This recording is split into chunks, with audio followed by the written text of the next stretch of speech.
কর্মকর্তা কর্মচারীদের যে কথা বলার অধিকার স্তব্ধ করে দেওয়ার একটা অপপ্রয়াস, তা আমরা চরম বিরোধিতা করছি। এবং এটা আমরা এইটুকু শুধু বলতে চাই সরকারকে, যারা সংশ্লিষ্ট কর্মকর্তা, যে আপনারা আগুনে হাত দেওয়ার চেষ্টা করেন না।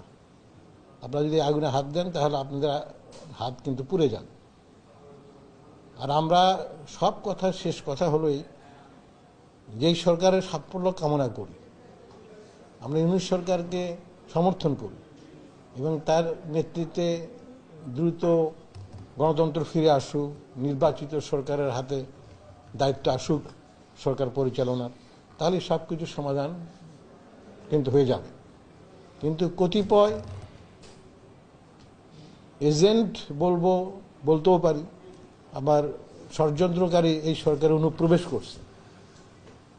অনুপ্রবেশ করে কিছু উপদেষ্টা, এবং এদের মধ্যে আবার বিদেশ থেকে আমদানি করা হয়েছে, যারা 30 বছর এই দেশে ছিল না, 20 বছর এই দেশে ছিল না, তারা এসে সরকার পরিচালনা করছে। মানে এমনই যে 18 কোটি লোকের মধ্যে আর কোনো লোক ছিল না, তারাই কিন্তু একটা এজেন্ডা নিয়ে আসছে।